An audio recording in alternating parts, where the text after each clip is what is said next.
Hi, Sean McCracken, news editor for Hotel News Now, here with CoStar's Emmy Hise, who is Senior Director of Hospitality Analytics. Now, Emmy, the reason we got together today is we're going into a holiday weekend, and I just wanted to take the moment to just be thankful. And I wanted to know from your perspective what you think hoteliers should be thankful for this year. And I know there's a lot of hemming and hawing and reasons to feel anxious, but at this moment, we can go back and forth on this. But I want to start off by asking you, what's your number one thing you think that hoteliers should be thankful for? All right. Well, first of all, thanks for having me. And That's Thanksgiving is something you're thankful actually for. Thanksgiving's one of my favorite holidays, Yeah. actually, because I love to eat and I love being around people I love. Yes. So the first thing that always comes to my mind when I think of what I'm thankful for in this industry, it's always the people. Always, Hmm. always, always the people. There's different parts of it, whether I feel like hotel people in general are very optimistic. Hmm. And That's true. so I feel like I leave most conferences feeling like good. And Yeah. even when it's really bad, which obviously we had really bad, it was this optimism of everyone working together through the bad. Hmm. So I feel like whether we're in good times or bad times, we're all here for each other and optimistic and Yeah. happy to be part of this industry. And I can keep going if you want, but I don't want to. No, I I know. do want to make a comment about that because Yeah. thinking Okay. back, the weirdest, I agree, like in my years covering this industry, it is always so remarkably optimistic. The weird caveat to that is the most pessimist, maybe not even pessimistic, but like the most down I've ever seen the industry, ironically, was probably 2019. Like I remember being at Alice in 2019 and everybody just being like, when's the other shoe going to drop? Like we kind of need like a downturn so that we can have a new like everyone was so dreary because things had been so good for so long and they wanted it to be bad for a minute so that they could have like the growth story again. Mm-hmm. And then like everything that happened, and all of a sudden 2019 is the forever the pinnacle of when things were good. But I just remember everyone was so dreary that year. Well, I think part of it, to your point, it's just like the unknown. And it's kind of like, Yeah, okay, a cycle's never gone this long before. yeah. And that makes you uncomfortable, the It unknown. was too good for too long, and everybody wasn't used to it. Yeah. Yeah.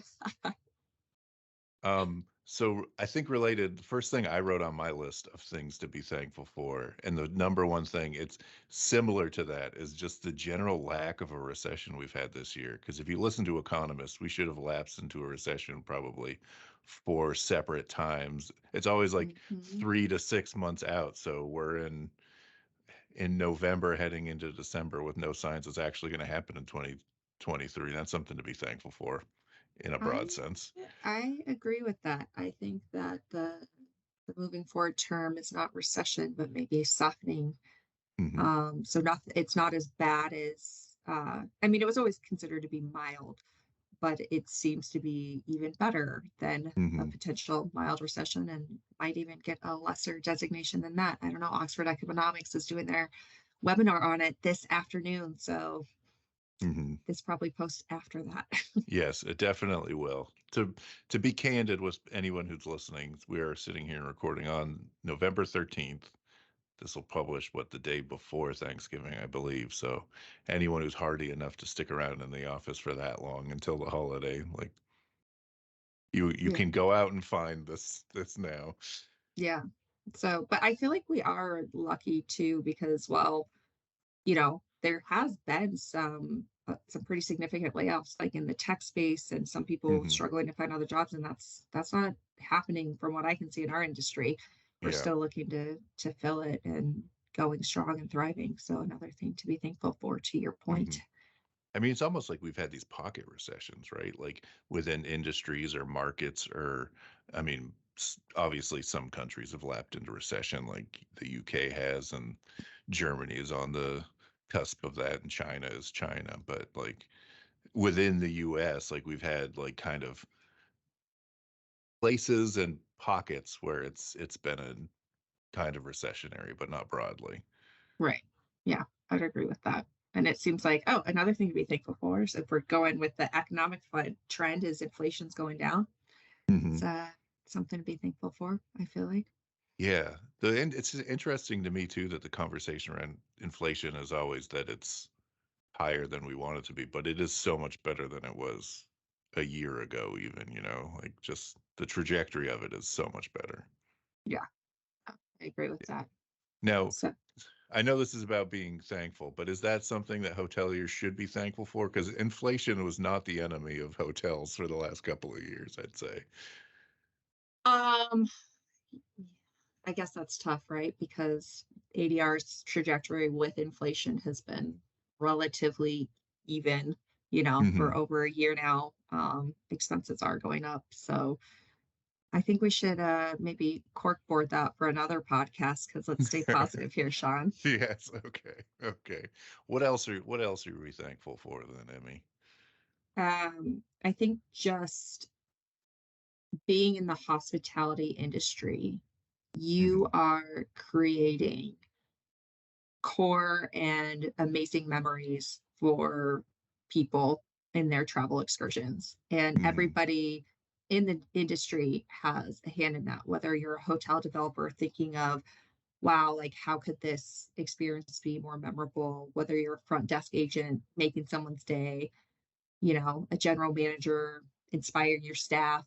I think that it's pretty cool that all of us have a hand in making these memories for people. I mean, my best memories are vacations as a family and growing up Hmm. even to this day, and that we get to be a part of that. Yeah, and I will say it's probably not always easy to remember that when you're in the thick of it, but it is like cool to think about that you are a part of this process. I think, Emmy, I don't, this is probably not true on your team. On my team, I'm the only one here who's actually worked in a hotel. I know you've worked in, like, actually worked in hotel operations. I did. I met my husband in hotel operations. So that was another thing to be thankful for. Yeah. Lifelong bonds. But you probably weren't thinking like, "Oh man, I'm so glad for the happiness I'm bringing to these people every single day." Because sometimes it's more of a like, just go away. No, I mean, there's definitely tough days where you're like, why are you mad at me for this? I can't control this. But Yes. you get those beautiful moments too, where it's like, okay, I'm going to propose. Can you help me get this set Hmm. up? And this is what's going on, or this is our, 50th year anniversary. Like you get those beautiful moments too. And Yeah. those I do actually remember kind of Yeah, making for sure. making a difference. But yeah, there were definitely days where I'm like, what am I doing?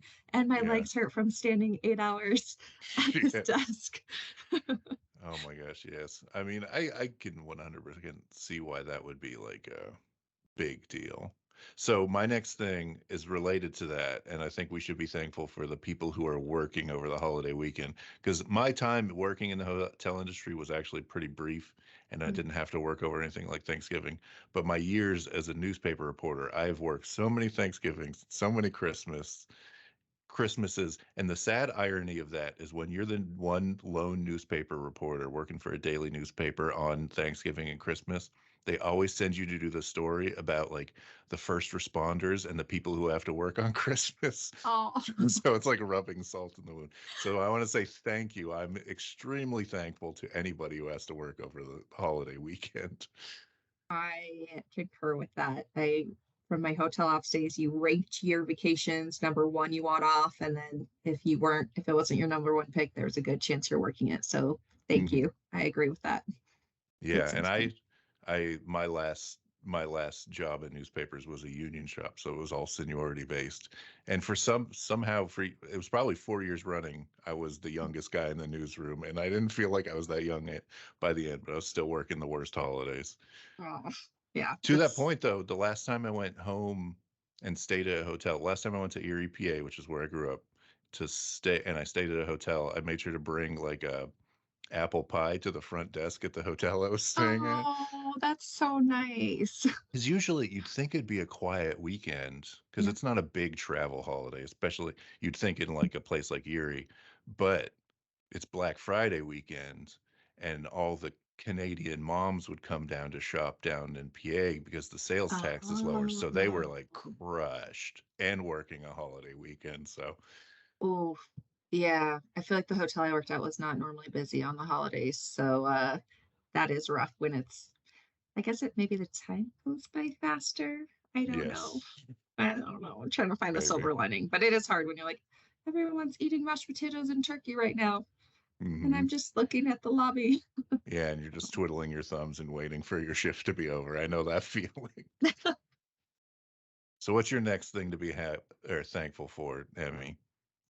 I mean, I kind of mentioned it, but sorry, I'm so people oriented, but I feel like in the industry in different phases, I've made lifelong friends and Hmm. connections. And even when we switch jobs or even switch industries, we still stay in touch because I think, Yeah. I don't know, I think hospitality people are just generally kind-hearted, nice, loyal people. Yeah.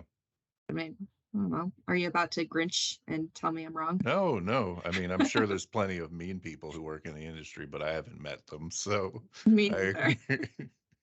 And I don't want you to find me if you are in that bucket.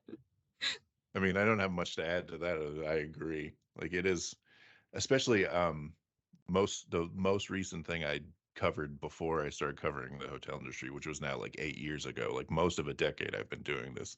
But right before I came to this, I was a crime reporter. So What? yeah.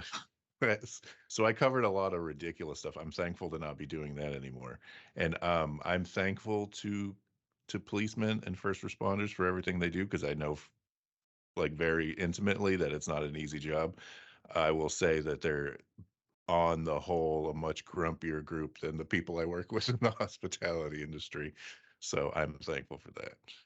How could you not be when you have to deal with those situations? Yes, It yes. takes its It's toll. rough. It's rough. I could imagine.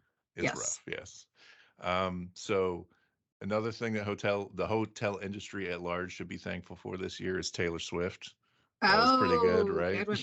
Yes, I feel like Taylor Swift, it was a good concert series this year. Not only Taylor Swift because of the boost she gave, but like Beyonce. I don't think Hmm. I don't know if anyone did data on Ed Sheeran, but like big people came and toured. I think Coldplay did too, Hmm. right? There's a It lot of big ones.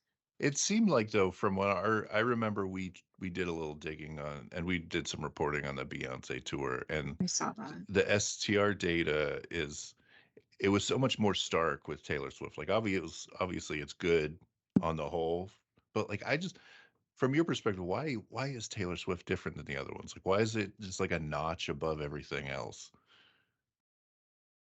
It's a tough one. I did go to the Taylor Swift concert, Hmm. so let's just start with that. Hmm. And it was just everyone was so joyful there and happy and Hmm. just being who they were. And maybe that's just kind of what her brand represents and maybe what people needed. I think she has phenomenal social media, PR. I Yeah. mean, like, or at least maybe it's just my algorithm because they knew I went to the concert. Yeah. But Doesn't hurt. Yeah. yeah, but she just, I don't know. I think, also, I think a lot of people kind of grew up with her, right? Like, started listening Hmm. to her when we were teenagers, and like, as her songs and trajectory changed, you were kind of changing with her. I don't Hmm. know. I'm just, I'm just throwing mud at a wall. But that's just my opinion. That's fine. I'm fine with that. What else are you thankful for, Emmy? I'm going to keep putting you on the spot until I get Oh bored with this. gosh. You're Till going to you be get bored thankful with when I'm done this. asking. Yes, yes, thank you. Words out of my mouth. Just kidding. So to the hospitality at large, right? As we're still Yes. doing Sure. hospitality at large. Okay. Sure. I am thankful that people are starting to, I guess, to steal Isaac's term, uh, normalize travel, going back to the city centers, more groups getting together, more coworkers. I'm sorry, I'm right by a door if you can't tell, with all It's those okay. booms. Um, yeah, I think it's kind of great because I think a lot of people are like city centers, downtowns are dead, not to say they don't still have their issues. Mhm. Um, but I think that there's starting to be a positive trajectory again. And I think that's something to be thankful for, not all doom and gloom. Yeah, I mean, after the last couple years of craziness, I think normalization is something to be thankful for. And back to a point where you can talk about seasonality and calendar shifts and like the things that were a big deal before like the world blew up, it feels like. Yeah, yeah. Speaking And of feeling like things are back to normal, I think people should be thankful that airfares seem to be dropping somewhat, moderating, and that's probably good for hotels. Don't know how long it'll last, but yeah, I think so too. capacity's up. So if airlift is up and airfares are down, that's like kind of the dream scenario for the hotel industry, it seems like. I agree with that. Yeah, every time I've been at the airport lately, it's just been packed all Yeah. over, like, and traveling different days, different times. Like, wow, a lot of people are traveling. That's for Yeah. sure. I know this is against the spirit of this, but I am not thankful for Monday morning flights at this point because they are so ridiculous now. Like even getting through like the pre-checked line at our little Cleveland airport like is like the longest lines I've ever seen at the airport. It's crazy to me. But Yeah, our lines have been pretty crazy too. I've been taking like the 5 a.m., 6 a.m. flights, which helps, but then I'm really tired. So I there's that. almost I almost it seems like like 6 a.m. on a Monday at Cleveland Hopkins Airport is the longest possible line you can get at Really? Cleveland. Not Yeah, at Denver. I don't know why it is. Like that window, it's probably like 6 to like 8 in the morning. It's just like all the people are flying out. It's like the commuter hour, but who's like commuter flying from Cleveland? I don't know. Yeah, no. I feel like my flights that take off at 6 a.m. I'm normally quick and I have enough time to get my coffee too. What So, time do you show up at the airport for a 6 a.m. flight, Emmy? let's see. So if it takes off at 6 a.m., I board at 5:30. I probably Hmm. get there 4:45. God, that's so sad to say out loud. Why? Um, Why is that sad? I oh, feel just like because I'm that's, thinking about how early that is, because oh Denver yeah. International Airport is so in the middle of nowhere. That means I'm up at probably like 3:30. Um, yeah. So, but that's okay. I I thankfully live like 12 minutes away from the airport here. Oh, So for a 6 a.m. flight, I would leave my house at 4:30. And I yeah, feel like that's pretty reasonable. Brian yeah. on our team, who is much more meticulous about these things, would leave his house probably by 3:30. And his Mm. drive is like 2 minutes longer than mine. Trevor, the wild young guy on our staff, would not leave his house until like 10 after 5. So like he would get there and try and get through that long boarding line or like TSA line and then just barely board the plane. So I don't have the wild young person streak that he I has. mean, everyone's so different. I used to be the like, I need to be there a little bit early just to make sure. Now, if I time it where I'm walking up right as they announce I'm boarding, I've Oh, it's nailed it. perfect. It's And I did that perfect. my last trip. I was like, nailed it. That's a But then I've had perfect. times where I'm like, I didn't have time to fill my water bottle. I timed it too Yeah. close. And yeah. But I mean, if you're not super ultra elite, you got a couple of minutes anyway as soon as you started boarding. I mean, maybe you are, Emmy, because you're all over the place all the time. No, I do the best flight times, so I have to Mhm. split my loyalties. Oh, I try to get home to the family. Another yeah. thing I'm thankful for, a lovely family. So Prioritizing family makes I sense. prioritize family over airline loyalty points. Yeah. So Well, that's another thing hotels should be thankful for is that they're not mired in like loyalty backlash like the airlines are anyway. Because even if you did prioritize it, you'd probably be losing status this year. I know that is true. I think that, yeah, I think the loyalty programs of hotels are really good. And I think they a lot of, I mean, like at least for me, they're like, oh, extending it. I'm like, thank you. Appreciate that. So Yeah. They're a bit more generous than airlines, I will say. And obviously that's a relative statement, but yeah. it's not quite the slog to get to status. So Well, what are and you also it's helpful that we have so many brands that you can Yes, distribute these points along. So absolutely. yeah. So what are you personally thankful for, Emmy? I'll end it on this note where we talked about hotels. What are you personally thankful for this year? I'm personally thankful for my amazing family, my two young kids that still think I'm cool. Ask me this when they're Yeah. teenagers, might not be my answer. Yes. But as of now, and like, I'm so thankful for our family and our time together. It's just a magical phase of life right now that I think we're in. I agree with that. It does feel like as a parent to a young child that it's like a ticking clock. Like they think you're so great now, and it feels like this can't last. Maybe it does. Maybe it's different though. Like the world's different than when we were kids. Like maybe they will like you I forever. don't know. I got a small glimpse of it, actually, not to take it back to Taylor Swift, but I did take my daughter to the movie because she didn't go to the concert. Yeah. And these like preteens were up front dancing and having a good time. She's like, Mom, I want to go. I was like, great, go. Can I go with you? She's like, no, you can stay back here. I was like, okay. Well, that's different though. She I still don't blame likes her you. though. I I can't would blame her. I would say my answer is similar. I'm thankful for the people in my life. I think my wife and my 7-year-old son are like two of the coolest people you could ever meet. So and then all the people I get to work here in Cleveland and across CoStar, people like you, Emmy. I'm lucky that I'm surrounded every day by such awesome people. So I'm I, thankful for that. I feel the same way. We are very lucky.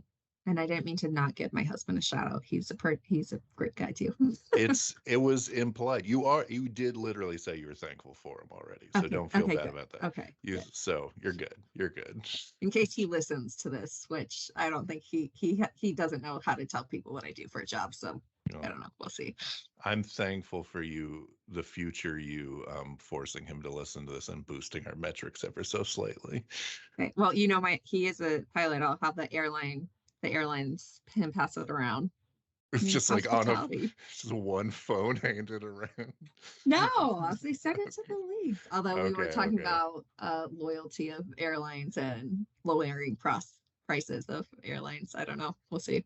We'll see. Yeah, maybe don't do that. All right. Any last words of wisdom, Emmy? I just hope everyone has a great Thanksgiving and gets really full and wears the Yes. stretchy pants. If you're not wearing stretchy pants, you're doing it wrong. Well, I will say, I'm hopeful everybody has a good holiday too. And if you don't want to eat that much, don't eat that much. But if you do, definitely do. Oh, my family makes me go last for mashed potatoes because I like them so much. They needs to make sure that everyone gets some before I get to Okay. mashed potatoes. I am the same way, but so here's my theory. The mashed potatoes aren't even like a part of the meal. They're like the base of the meal. Like your Mhm. entire plate should be covered in mashed potatoes, and then everything just goes on top of that. Yes, yes. It's like your own Thanksgiving shepherd's pie, like almost. Exactly. Yes. Exactly. All right. Well, I am thankful for you taking the time to do this, Emmy. I think this was fantastic. Thank you for asking me, Sean. I always love chatting with you. I'm thankful for that. All right. All right. Goodbye. Bye.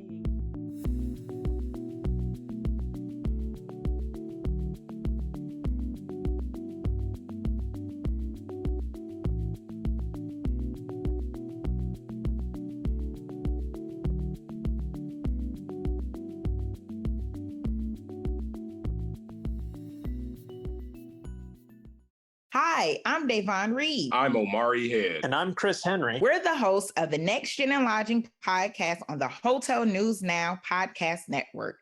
It's a monthly show in which we interview a new generation of hoteliers to get their insights into a variety of disciplines and topics, from finance to food and beverage and hotel operations. Listen to us on Spotify, Google, Apple Podcasts, or wherever you get your podcasts.